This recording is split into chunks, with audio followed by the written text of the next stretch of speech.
Hello বন্ধুরা, কেমন আছো সবাই? তো চলে এলাম তোমাদের সামনে নতুন আবার একটা ভিডিও নিয়ে।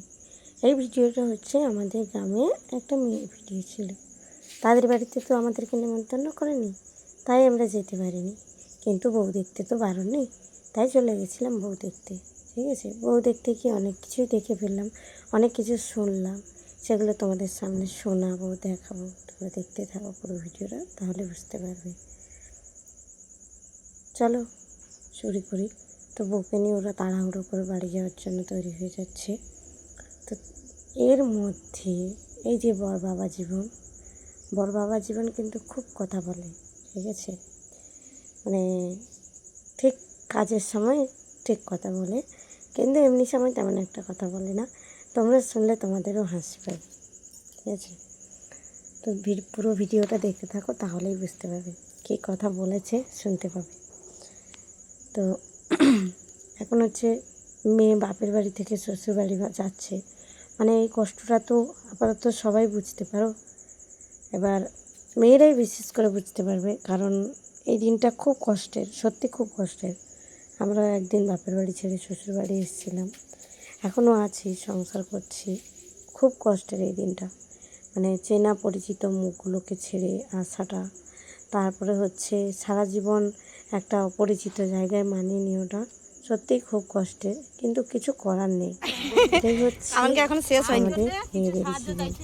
ঠিক আছে, তো এই যে সেই মানে সেখানে হচ্ছে একটা চাঁদা নিয়ে এত হাসিও পাচ্ছিল, কি আর বলবো তোমাদেরকে। তোমরা শুনতে থাকো, তাহলে বুঝতে পারবে।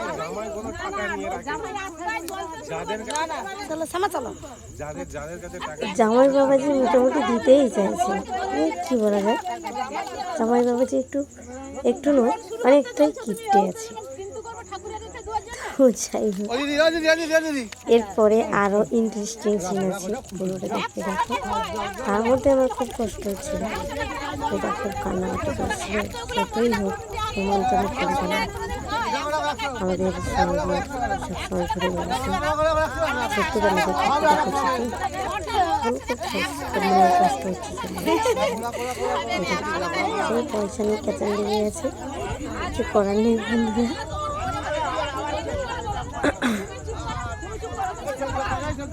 তারপরে তোমাদেরকে আরেকটা কথা বলে রাখি, আমি লাইভে আসতে পারছি না, এখন একটা ব্যস্ততা, সেই কারণে ভিডিওটা দিতেও দেরি হয়।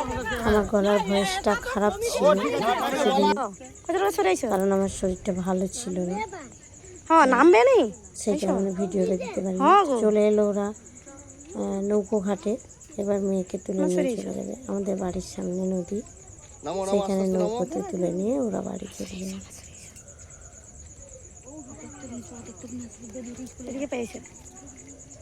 এবার জামাই বাবাজির একটা ভালো দৃশ্য তোমাদেরকে দেখাবো বা শোনাবো, ভালো করে শুনবে জামাই বাবাজি কি বলেছিল।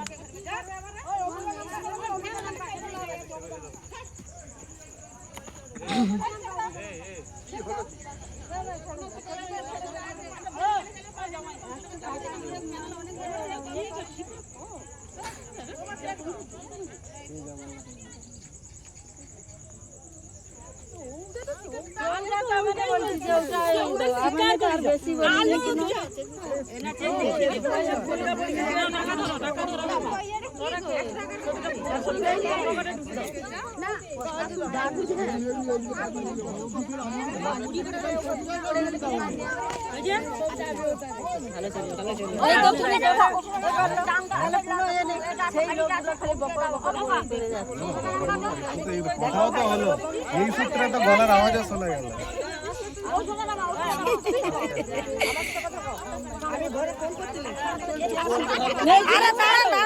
দেখলে তো বন্ধুরা কি হলো, সত্যি খুব কষ্টের।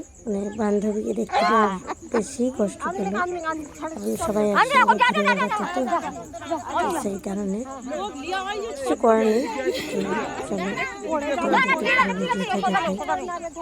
অবশ্যই তোমরা কমেন্ট করে জানাবে কেমন হয়েছে ভিডিওটা। এই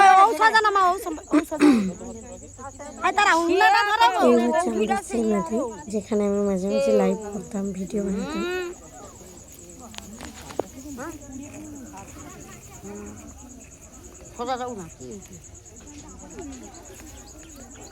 বাবা মা ভাই বোন প্রতিবেশী সবাইকে ছেড়ে যেতে হয়, এটা প্রত্যেকটা মেয়েরই জীবনের একটা কাহিনী। কিছু করার নেই, না যাবে বললেও তবুও মানিয়ে নিতে হয় বা চলতে হয়, ঠিক আছে বাবারই। তো তারা হচ্ছে মানে অনেকটা বেলা হয়ে গেছিলো, তাই তারা নৌকোতে তুলে নিয়ে এবার বিদায় জানিয়ে চলে যাবে। তো আমি ওই জন্য দাঁড়িয়েছিলাম, কারণ আমাদের সঙ্গে ছোট্টবেলা থেকে আমি অনেক ছোট্টবেলা থেকে দেখেছিলাম মেয়েটাকে, খুব ভালো ছিল, আমার সঙ্গে খুব পরিচয় ছিল, ভীষণ ভালো একটা মেয়ে। কিছু করার নেই, বিয়ে হলে তো সবাই একদিন চলে যায়, তাই না?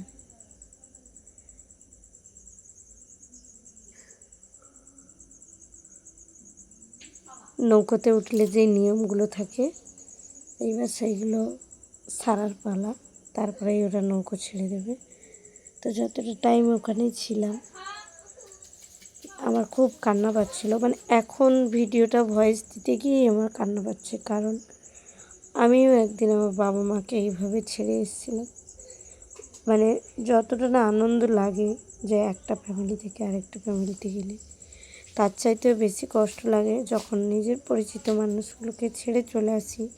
সেখানে আমাকে যেতে হয় আত্মীয়ের মতো, যেখানে জন্ম হলাম, যেটা আমার জন্মভূমি, তারাই আমার একদিন আত্মীয় হয়ে যায়। মানে আমাদের বাড়ি বলে কিছু থাকে না, আমাদের 2-3টে করে ভগবান বাড়ি দেয় ঠিকই, কিন্তু কোনো বাড়িটা আমাদের নিজের নয়। এটাই খুব কষ্টের লাগে আর কি। আর কোনো মেয়েকে বিয়ে হয়ে চলে যেতে দেখলে সেই কষ্টগুলো মনের মধ্যে আরও বেশি চাঙার দিয়ে ওঠে। তো কষ্টের কথা ভেবে কি আর হবে? সবাইকে তো একদিন যেতেই হয়, তাই না? সবাইকে ওরা এবার টাটা জানিয়ে দিয়ে চলে যাচ্ছে।